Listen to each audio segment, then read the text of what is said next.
In the name of Allah, the entirely merciful, the especially merciful. Whatever is in the heavens and whatever is on the earth exalts Allah, and He is the exalted in might, the wise. Commentary. Background of the revelation.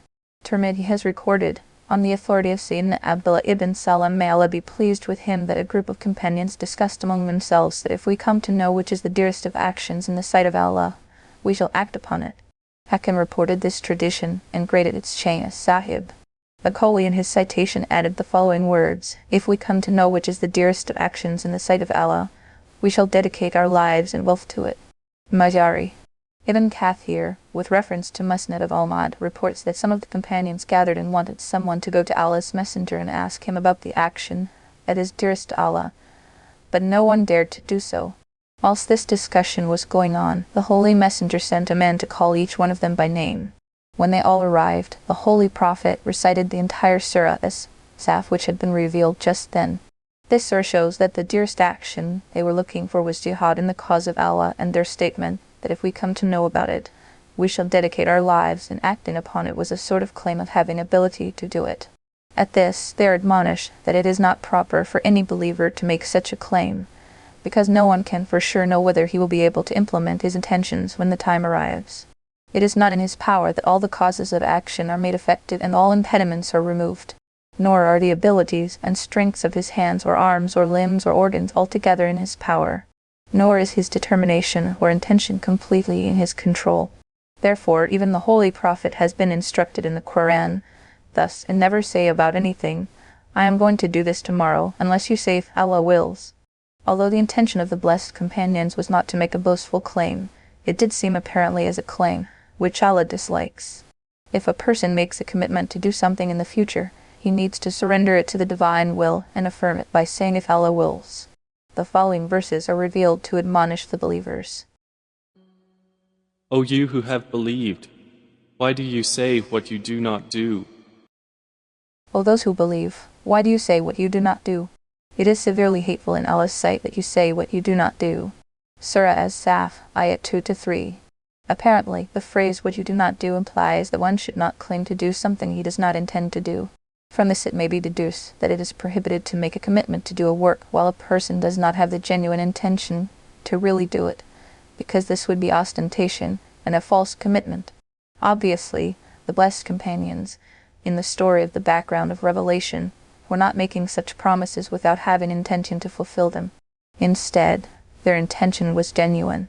From this we learn that the verse includes a situation where a person commits to do something with true intention to do it, but relies solely on his own strength. It is not in keeping with his station of abdiya or servitude. First of all, there is no need to make such a claim. If the occasion does arise to do something, he may go ahead and do it. If, for some reason or the other, a person has to make a promise or claim, he may affirm it by saying if Allah wills. In this way, it would not be a boastful claim. Ruling. It follows from the above discussion that if a person claims that he will do something in future, but has no intention to do it, it is a major sin kabira, and a cause of incurring Allah's wrath. The sentence, it is severely hateful in Allah's sight that you say what you do not do, Surah As-Saff, ayat 3, applies to the situation. However, in a situation where one makes a claim to do something in future with real intention to do it, it is makruh reprehensible and forbidden only if he makes the claim relying on his own strength and ability. Difference between a claim, dawah, and preaching, dawah. It is learned from the foregoing discussion that these verses are related to false claims. Dawah, to do something in future without intention to do it, which incurs divine displeasure and indignation. This verse is not related to a situation where a preacher invites others to do something, while he himself does not do it. The rules of this situation are mentioned in other verses and ahadith. For example, you bid others to righteousness while you ignore your own selves. Surah Al-Baqarah, ayah 44. This verse puts to shame such preachers who do not practice what they preach. The import of this verse is that when they are preaching to others, they should preach to themselves with greater force, and if they are calling other people to do good deeds, they too should practice them. All this does not imply that if a person has been lax in the performance of good deeds, he should abandon preaching to others. Or if he has been indulging in any kind of sin, he should not forbid others from indulging in such sins. It needs to be borne in mind that the performance of a righteous deed is one form of virtue, and urging others to perform this righteous deed is another form of virtue in its own right. Obviously, if one has abandoned one form of virtue, it does not necessarily follow that he should abandon the other form as well. It is possible that through the blessing of the preachment, the preacher might develop the ability to perform the righteous deed. This has been experienced widely and on a large scale. However, if the deed belongs to the category of wajib or samakata, it is obligatory, in the light of the verses, to continuously show remorse and regret on one's not practicing it. And if the action belongs to the category of mustahabat, it is mustahab rewardable to show remorse and regret. Great is hatred in the sight of Allah that you say what you do not do. See Surah As-Saff, Ayah 2 for the Tafsir. Indeed, Allah loves those who fight in His cause in a row, as though they are a single structure joined firmly. Surely Allah loves those who fight in His way in firm rows, as if they were a solid edifice. Surah As-Saff, Ayah 4. The main subject of this surah for which it was revealed is to mention the dearest action in the sight of Allah. This verse states that it is jihad in Allah's way, and that the best row of battle in the sight of Allah is the one firmly established against Allah's enemies to make Allah's word prevail, and which, on account of the valor and unshaken determination of mujahideen, looks like a strong structure cemented with molten lead. This is followed by a description of the jihads which prophets Musa and Isa fought in Allah's cause, and how they suffered at the hands of the enemies. After this description, the Muslims are directed to undertake jihad. The stories of prophets Musa and Isa have many academic and practical lessons and guidance to offer. For instance, it is described in the story of Isa that when he invited the children of Israel to accept his prophethood and obey him, he mentioned two things in particular. First, he said that he was not a unique prophet who came with unique teachings. In fact, his teachings were the same as those of the previous prophets. They are mentioned in the earlier celestial scriptures, and the same teachings will be imparted later by the final messenger of Allah. From among the earlier scriptures, Torah is especially mentioned in this context, probably because that was the latest scripture that was revealed to the children of Israel. Otherwise, belief in the prophets embraces all the previous scriptures of Allah. This also points out that the Sharia of Isa was, though an independent Sharia, its most rules conform to the sacred laws of Musa and the Torah. Only a few laws had been changed. This theme covered the subject of belief in the previous prophets and their books. The second thing Isa mentioned in particular was the good news of the advent of the final messenger. This too points out that his teachings will also be the same as those of the previous prophets, and therefore it is the demand of reason and honesty to believe in him. Prophet Isa told the children of Israel that a final messenger will come after him by the name of Muhammad.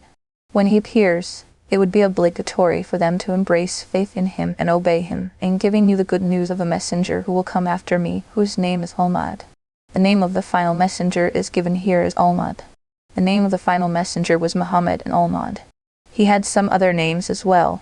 However, the name given in Injil is Muhammad rather than Muhammad, perhaps because Muhammad was a common name in Arabia since time immemorial. There was a possibility that the people might take the reference to some other person rather than the final messenger of Allah. The name Muhammad, on the other hand, was an uncommon name in Arabia and was exclusive to the final messenger of Allah. Prophecy of the final messenger of Allah in Injil. It is a known fact that the previously revealed divine scriptures have been changed and distorted. The Jews and the Christians themselves had to admit that Torah and Injil have been subjected to changes and distortion. As a matter of fact, the distortions made in these scriptures are so drastic that it is hardly possible to make out the original texts of the scriptures. Based on the distorted version of Injil, the Christians today challenge the correctness of the Quranic version of the prophecy, asserting that no prophecy in the name of Muhammad is found in the Injil. An elaborate response to Christian challenge has been prepared by Maulana Rahmatullah Ranwi. May Allah have mercy on him. The name of his book is Ijrul Haq. He has thoroughly analyzed Christianity and changes made in the Bible.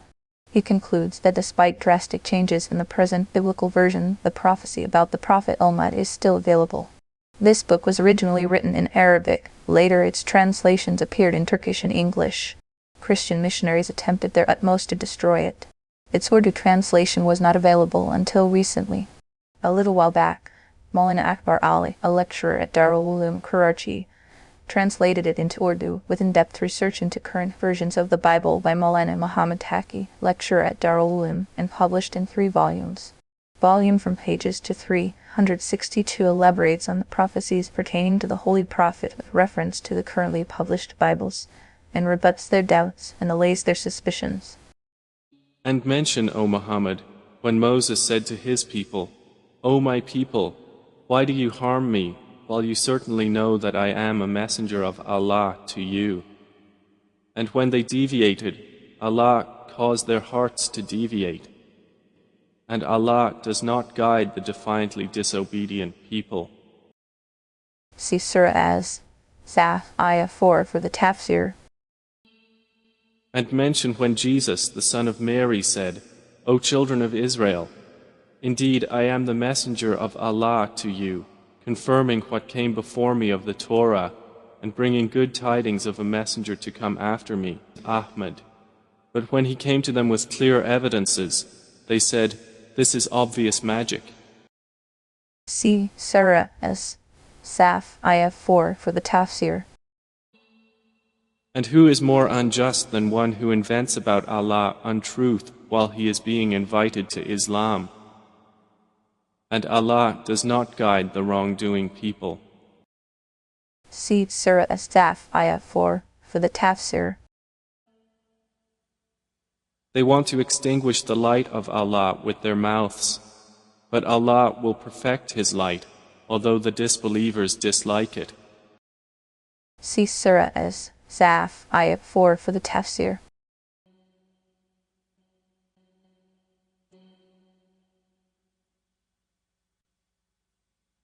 It is He who sent His messenger with guidance and the religion of truth to manifest it over all religion, although those who associate others with Allah dislike it. See Surah As-Saff, Ayah 4 for the Tafsir. O you who have believed, shall I guide you to a transaction that will save you from a painful punishment? See Surah As-Saff, Ayah 4 for the Tafsir. It is that you believe in Allah and His Messenger and strive in the cause of Allah with your wealth and your lives. That is best for you, if you should know. Commentary. You believe in Allah and His Messenger and carry out jihad in His way with your riches and your lives. Surah As-Saff, Ayah 11. This verse refers to faith and jihad, struggle in Allah's way with one's wealth and life as a trade, because when man invests wealth in trade and works hard, he gains profit.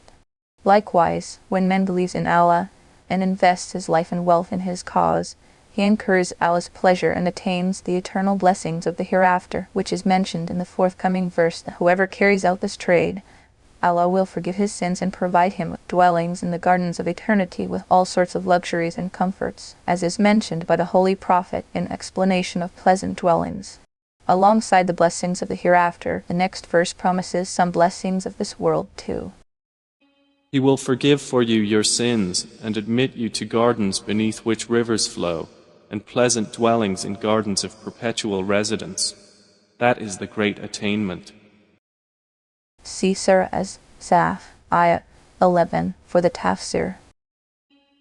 And you will obtain another favor that you love, victory from Allah and an imminent conquest, and give good tidings to the believers.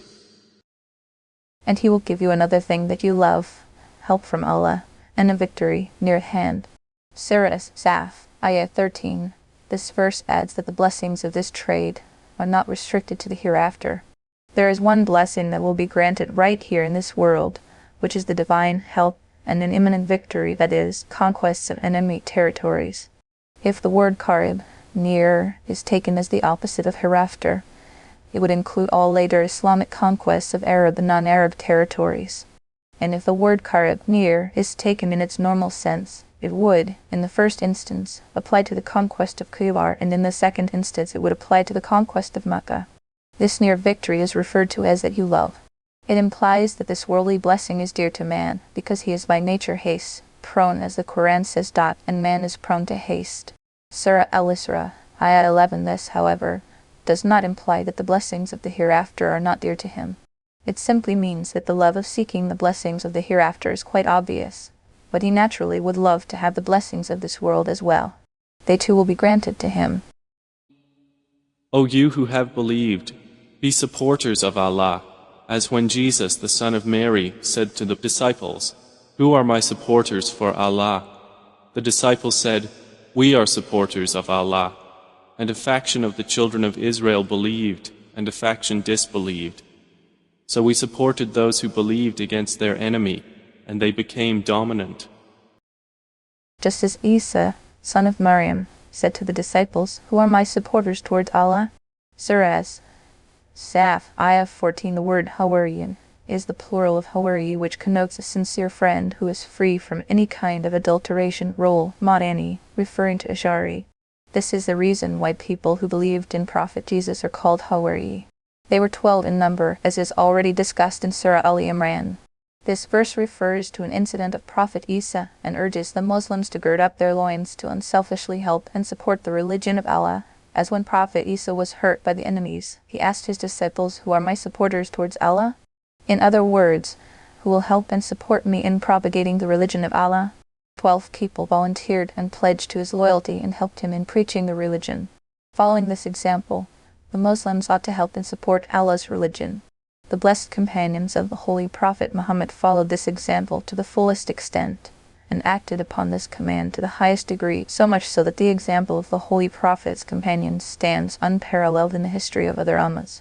They helped the Holy Prophet, and in the process incurred the wrath and enmity of Arab and non-Arab communities for the sake of Allah's religion. They bore their tortures and persecution. They dedicated their lives, wealth and children to the cause. Eventually, Allah granted them help and victory. He granted them triumph and mastery of the world, and the territories of the enemies fell into their hands. 3 groups of Christians. So a group from the children of Israel believed, and another group disbelieved. Then we supported those who believed against their enemy, and they became victorious. Surah As-Saff, Ayah 14. Badhowi interprets this verse in the light of a narration of Sayyidina Abdullah ibn Abbas, may Allah be pleased with him, that when Prophet Isa was raised to the heaven, his followers disagreed and became 3 groups. A group claimed that he was himself God who went back to the heaven. The second group claimed that he himself was not God, but God's son. God lifted him up and salvaged him from the enemies and granted him superiority. The third group proclaimed the truth and said that he was neither God nor the Son of God, but he was Allah's servant and his messenger. Allah took him away to the heaven to protect him from the enemies, and to raise his status. These people were the true believers. Different sectors of the general public attached themselves to each one of these groups. The groups clashed with one another. The 2 of the non-believing groups overpowered the third group, which was a group of true believers. Eventually, Allah raised the final messenger of Allah, who supported the group of the true believers. This group thus dominated the others because of their correct belief and its solid proofs confirmed by the Quran. Mashari. In this interpretation, the phrase "those who believed" would refer to the believers of the Ummah of the Prophet Isa, who would triumph against the unbelievers with the help and support of the final messenger. Mashari. Some scholars hold that when Prophet Isa was raised to the heaven, his followers were divided into 2 groups. One of them believed that he was God or God's son, and thus they became polytheists. The other group believed that he was the servant of Allah and his messenger, and thus they stuck to the right religion. Then there was a war between the believers and the unbelievers. Allah granted victory to the believing faction of Prophet Isa against the unbelieving faction. But it is popularly understood that in the religion of Prophet Isa the institution of jihad did not exist. Therefore it is inconceivable that believers would have waged a war. Role, not Annie. However, it is possible that the unbelieving Christians might have started the war, and the believing Christians were forced to defend themselves. This will not fall under the category of war.